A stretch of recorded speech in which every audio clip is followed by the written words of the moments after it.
नमस्कार दोस्तों, जय हिंद, जय भारत। मैं हूं CL Saini, CDRK Saini BEd classes में आप सभी का हार्दिक स्वागत है, अभिनंदन है। दोस्तों, आप द्वारा हमारे इस हेल्पलाइन नंबर पर जो भी सहायकों के टॉपिक आप द्वारा हमें सेंड किए जाते हैं उन्हें हम ऑनलाइन समझाने का प्रयास करते हैं। दोस्तों, आज की लाइव क्लास के अंतर्गत हम role of attention in learning यानी कि सीखने में अवधान की भूमिका।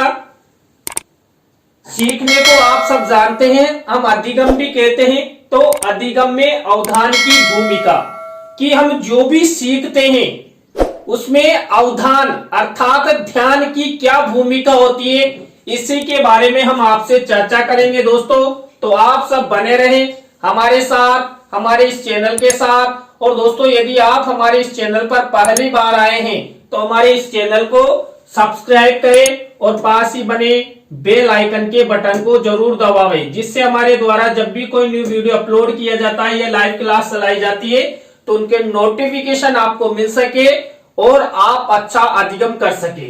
दोस्तों, अवधान सीखने की एक आवश्यक शर्त तथा अनुकूल दशा है। सीखने के दौरान विविध साधनों के माध्यम से व्यक्ति के अवधान को विशेष सामग्री में केंद्रित करने का प्रयास करना चाहिए। शांत भाव से विषय में केंद्रित अवधान सीखने की प्रक्रिया को तीव्र करता है। दोस्तों, हम कोई सी भी विषय वस्तु का अध्ययन करते हैं, लेकिन विषय वस्तु के अध्ययन के दौरान हमारा अवधान अटेंशन हमें उस विषय वस्तु में केंद्रित रहेंगे तो ही हम अच्छा सीख सकेंगे, अच्छा अधिगम कर सकेंगे। तो दोस्तों, कक्ष में भी शिक्षक द्वारा ऐसे तरीके अपनाने जाने चाहिए कि छात्र शिक्षण के दौरान अटेंशन रहे, अर्थात उनका ध्यान कक्ष में रहे। उनका ध्यान कक्ष में रहेगा, वो अलर्ट मोड पे रहेंगे तो दोस्तों वो अच्छा अधिगम कर सकते हैं। और दोस्तों, आप सब जानते हैं, यदि वो अलर्ट मोड में रहते हुए अच्छा अधिगम करते हैं तो वो अच्छा ज्ञान उनमें आएगा और वह ज्ञान उनके फ्यूचर निर्माण में बहुत ही सहयोग करेगा। अधिगम अवधान की प्रक्रिया के परिणाम स्वरूप छात्र छात्राओं को प्राप्त होता है।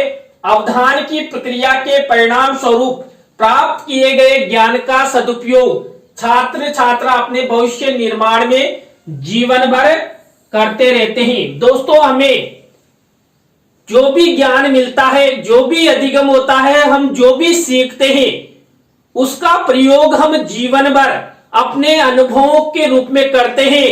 अपने खुद के लिए प्रयोग के साथ साथ हमें दूसरों को भी अपने अनुभव बांटते हैं। एक शिक्षक तो देखिए जिंदगी भर अपने अनुभव दूसरों को बांटता रहता है। तो दोस्तों, आप डीएड कर रहे हैं, बीएड कर रहे हैं, बीए बीएड कर रहे हैं, बीएससी बीएड कर रहे हैं, तो आपके प्रशिक्षण के दौरान जो आपको ज्ञान मिल रहा है, इस ज्ञान को अच्छी तरह केंद्रित होकर अपना ध्यान कक्ष में लगाते हुए अच्छा ग्रहण करें, जिससे आप फ्यूचर में जब स्कूलों में एक अध्यापक की भूमिका निभाएं तो वहां पर भी छात्र छात्राओं को अच्छा शिक्षण करवाएं, अच्छा ज्ञान प्रदान करें। और कक्ष में ध्यान केंद्रीयकरण के उपाय आप द्वारा अपनाने चाहिए, क्योंकि अवधान के द्वारा मिला हुआ ज्ञान जीवन भर प्रत्येक छात्र छात्रा के लिए उपयोगी होता है और उसका उपयोग किया जाता रहा है। सीखने की प्रक्रिया में अवधान की महत्वपूर्ण भूमिका होती है और अवधान के अभाव में कोई भी छात्र सीखने की प्रक्रिया में सफल नहीं हो सकता। दोस्तों, बिना अवधान, बिना अटेंशन के, बिना केंद्रीयकरण के हम कुछ भी सीख नहीं सकते, क्योंकि यदि हमारा अवधान नहीं होगा, हमारा ध्यान नहीं होगा तो क्या होगा, हम आलसी प्रवृत्ति के तो होंगे ही, साथ ही जो विषय वस्तु का ज्ञान है वो भी ग्रहण नहीं कर सकेंगे। दोस्तों, हमारा ध्यान कक्ष में नहीं होगा, शिक्षक क्या पढ़ा रहा है उसके बारे में वहां पर ध्यान नहीं होगा तो हमें कुछ भी अधिगम नहीं कर सकते। हमारा जो मन है वो दिल्ली, मुंबई, आगरा कलकत्ता, अमेरिका घूमता रहेगा तो हम अच्छा अधिगम नहीं कर सकते। शिक्षण के दौरान सभी छात्र छात्राओं को अपना ध्यान, अपना अवधान, अपना केंद्रीयकरण कक्ष में ही शिक्षक के द्वारा जो पढ़ाया जा रहा है उस पर रखना चाहिए, जिससे वो अच्छा अधिगम कर सके। अवधान के लिए यह आवश्यक है कि छात्रों के समक्ष प्रस्तुत विषय उनकी रुचि एवं क्षमता के अनुकूल होने चाहिए। यदि विषय में उनकी रुचि है तथा वह छात्रों के मानसिक स्तर एवं योग्यता के अनुकूल है तो निश्चित रूप से छात्रों का अवधान उस विषय की ओर होगा तथा सीखने की प्रक्रिया भी तीव्र गति से संपन्न होगी। दोस्तों, कक्ष में जब एक शिक्षक द्वारा पढ़ाया जाए तो एक शिक्षक को छात्र छात्राओं की रुचि के अनुसार, उनकी मानसिक योग्यताओं के अनुसार, उनकी क्षमताओं के अनुसार विषय वस्तु ग्रहण करनी चाहिए, जिससे क्या होगा, छात्र शिक्षण में रुचि लेंगे और उनका ध्यान केंद्रीयकरण होगा। और ध्यान केंद्रीयकरण रहने से दोस्तों छात्र अच्छा अधिगम करेंगे, अच्छा सीखेंगे। और दोस्तों, यदि छात्र उस विषय वस्तु का ज्ञान ग्रहण कर लेते हैं तो छात्र छात्राओं के फ्यूचर निर्माण में वो विषय सामग्री उनके लिए बहुत उपयोगी होगी। इसके विपरीत यदि शिक्षार्थी विषय के प्रति रुचि नहीं रखता है तथा प्रस्तुत विषय उनकी क्षमता से ऊपर के स्तर का है तो छात्र का अवधान उस विषय वस्तु पर केंद्रित नहीं होगा, उसकी सीखने की प्रक्रिया असफल हो जाएगी। दोस्तों, इस उदाहरण में मैंने आपको बताया कि यहाँ पर छात्रों की रुचि, मानसिक योग्यताओं और क्षमताओं के अनुसार शिक्षक को विषय वस्तु लेनी चाहिए, जिससे छात्रों का ध्यान कक्ष में रहे, शिक्षण के प्रति रहे। लेकिन यदि मान लीजिए शिक्षक द्वारा छात्रों के स्तर अनुसार, उनकी परिपक्वता के अनुसार, उनकी मानसिक योग्यताओं के अनुसार, उनकी क्षमताओं के अनुसार विषय वस्तु नहीं ली जाती है तो दोस्तों छात्रों का ध्यान कक्ष में नहीं होगा, यानी कि अवधान केंद्रित नहीं रहेगा और उनका मन कहां घूमने लग जाएगा, दिल्ली, बंबई, आगरा। अब दिल्ली, बंबई, आगरा उनका अवधान, उनका मन घूमेगा तो अच्छा अधिगम नहीं कर सकते, क्योंकि वह विषय वस्तु उनकी क्षमता से परे है। मान लीजिए कक्षा 3 के बच्चे को कक्षा 8 की विषय वस्तु पढ़ाएंगे तो दोस्तों उसके लिए कठिन होगी, उसके समझ में नहीं आएगी तो छात्र का ध्यान कक्षा में नहीं होगा। इसलिए हमेशा छात्रों को शिक्षण के दौरान उनके स्तर अनुसार, उनकी क्षमता के अनुसार एक शिक्षक को विषय वस्तु ग्रहण करना चाहिए और उन्हें शिक्षण करवाना चाहिए। अतः सीखने की प्रक्रिया को सफल बनाने के लिए शिक्षार्थी का ध्यान विषय वस्तु की ओर केंद्रित होना चाहिए। दोस्तों, शिक्षण के दौरान विद्यार्थियों का ध्यान, अवधान कक्ष में विषय वस्तु के प्रति जितना होगा छात्र उतना ही अच्छा अवधान प्राप्त करेंगे, अच्छा अधिगम कर पाएंगे, अच्छी विषय वस्तु के बारे में वो ज्ञान प्राप्त कर सकेंगे। अवधान के अंतर्गत बालक बालिकाओं को आसन और प्राणायाम के माध्यम से उनका ध्यान केंद्रीयकरण कर अधिगम करवाया जाता है। दोस्तों, छात्र छात्राओं का ध्यान केंद्रीयकरण हेतु जो योग है, प्राणायाम है, आसन है, ये सब अपनाए जाते हैं, जिससे छात्रों में अपना ध्यान केंद्रीयकरण की क्षमता का विकास हो सके और आसन और प्राणायाम और योगों के माध्यम से छात्र कक्ष में शिक्षण के दौरान अपना ध्यान केंद्रीयकरण करे और शिक्षक द्वारा जो भी पढ़ाया जाता है उसको ग्रहण कर सके। अवधान के माध्यम से शिक्षार्थियों के ज्ञान सृजन एवं विचार विसर्जन के द्वारा अधिगम करवाया जाता है। दोस्तों, कई ऐसे विषय होते हैं जिनको छात्र अच्छी तरह ग्रहण करना चाहते हैं, उनकी रुचि होती है और उन विषयों से ज्ञान सृजन होता है, रचनात्मकता आती है। लेकिन दोस्तों, कई ऐसे विषय होते हैं जो छात्र छात्राओं के लिए उपयोगी नहीं होते। ऐसे विषयों का क्या क्या किया जाता है, वहां पर विसर्जन कर दिया जाता है, त्याग दिया जाता है।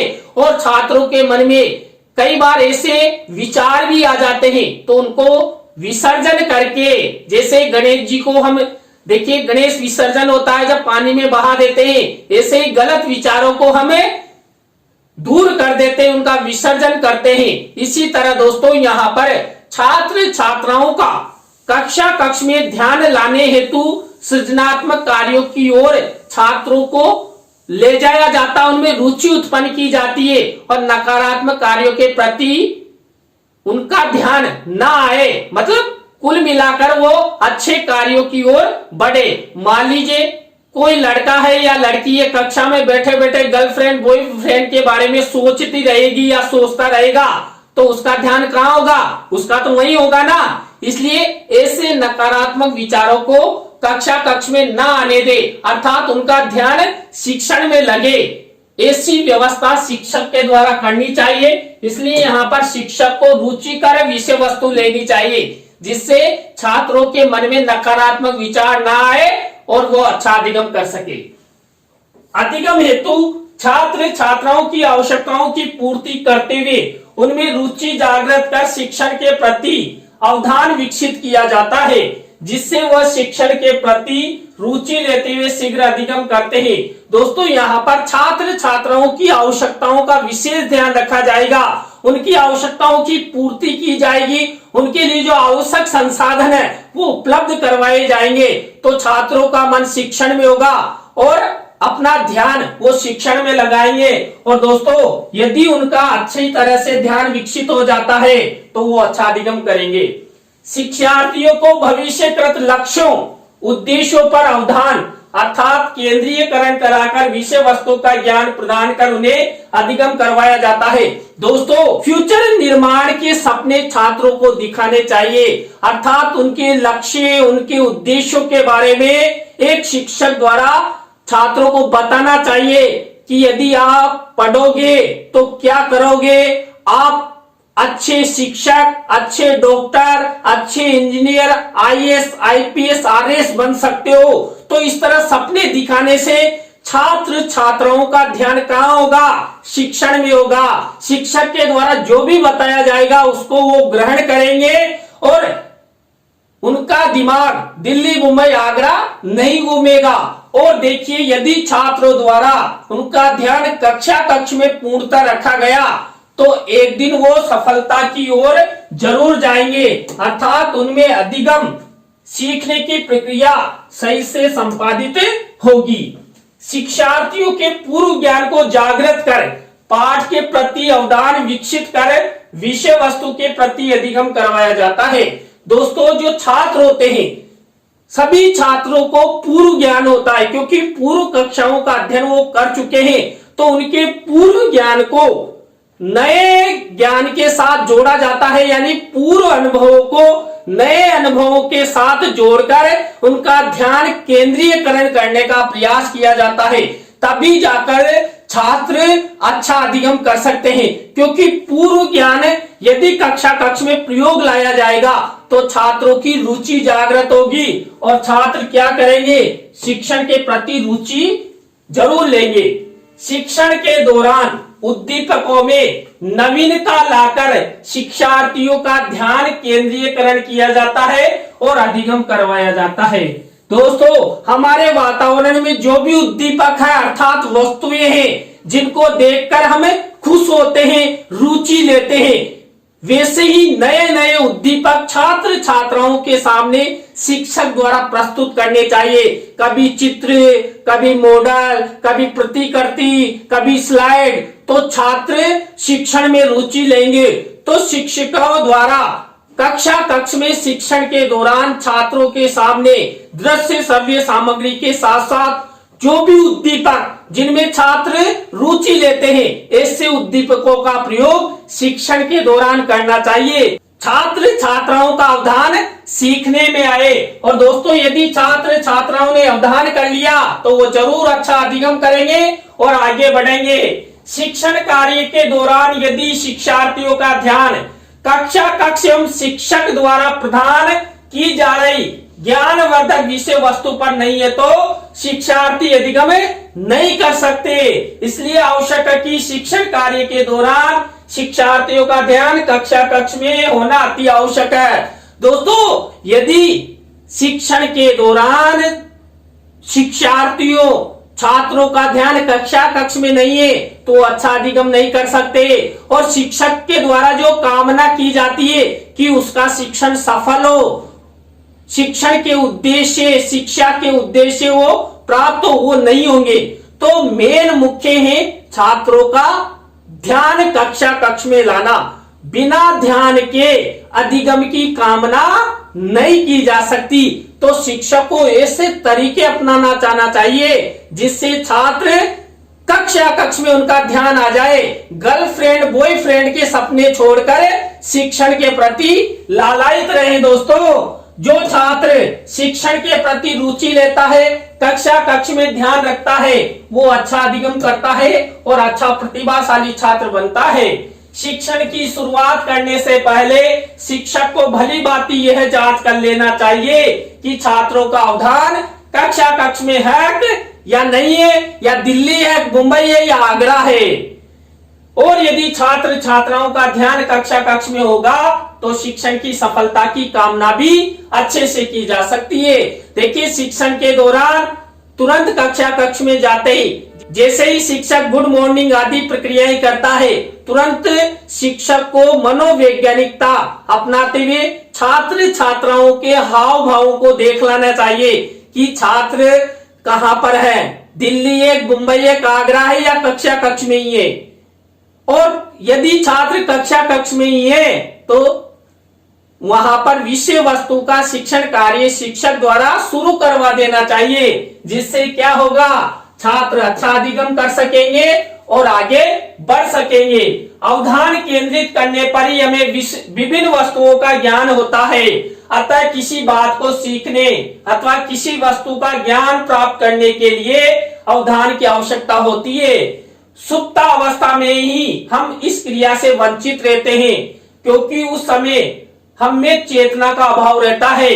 चेतना व्यक्ति का स्वाभाविक गुण है। दोस्तों, जब हम सुसुप्त अवस्था में चले जाते हैं उसी समय हम अधिगम नहीं करते। बाकी जब सुबह उठते हैं शाम तक सोते हैं उस समय हम कई प्रकार का अधिगम करते हैं। और देखिए, हम ध्यान केंद्रीयकरण रखेंगे तभी जाकर हम अच्छा अधिगम कर सकते हैं। मान लीजिए बाजार में कोई लड़की जा रही है, अब उसका फेस कैसा है, वो क्या कर रही है, कहां से आती है, जब हमारा ध्यान उस पर जाएगा तभी हम पता कर पाएंगे कि लड़की क्या है, लड़की के बारे में हम क्या क्या व्याख्या कर सकते हैं। ऐसे ही मान लीजिए अब हमारा ध्यान इस श्यामपट पे होगा तभी जाकर हमें अच्छे से पढ़ सकते हैं, उस शिक्षण को प्राप्त कर सकते हैं और आगे बढ़ सकते हैं। तो यहाँ पर दोस्तों, शिक्षण में ध्यान का होना आवश्यक है और बिना अवधान के हमें अधिगम की कामना नहीं कर सकते, ज्ञान की प्राप्ति नहीं कर सकते। इसलिए हमें जीवन में यदि अधिगम करना है, सीखना है, आगे बढ़ना है तो शिक्षण के दौरान हमारा ध्यान केंद्रीयकरण करना होगा। दोस्तों, आपने कई बार देखा है हम बाजार जाते रहते हैं और हम ध्यान हमारा चूकते ही, हरते ही हमारे साथ कोई सी भी दुर्घटना हो जाती है। कोई बाइक से टक्कर मार देता है या फोर व्हीलर से मार देता है। जब हम बाइक चलाते हैं या ड्राइविंग करते हैं उस समय भी हमारा ध्यान केंद्रीकरण रहता ना, जब भी हम यात्रा को सफल कर पाते हैं। तो दोस्तों, ध्यान का होना अति आवश्यक है। तो दोस्तों, आज की लाइव क्लास के अंतर्गत हमने सीखने में अवधान की भूमिका इस टॉपिक के बारे में आपसे चर्चा की। दोस्तों, आज की लाइव क्लास आपको कैसी लगी कमेंट्स में हमें जरूर बताएं। अच्छी लगी हो तो लाइक करें, कमेंट्स करें और शेयर जरूर करें दोस्तों। और आप सब इसी तरह हमारे चैनल का जरूर सपोर्ट बनाए रखें। और दोस्तों, आप भी चाहते हैं कि सैनी सर द्वारा हमारे साइको की टॉपिक ऑनलाइन समझाया जाए तो दोस्तों आप हमारे इस हेल्पलाइन नंबर पर हमसे जरूर कांटेक्ट करें। हम आपसे बातचीत करेंगे और आपके साइको के टॉपिकों को ऑनलाइन समझाने का प्रयास करेंगे। तो दोस्तों, आज की लाइव क्लास में बस इतना ही। न्यू लाइव क्लास के साथ आपसे फिर मिलेंगे CDR के सैनी बीएड क्लासेज में CL सैनी के साथ। जय हिंद, जय भारत, राम राम।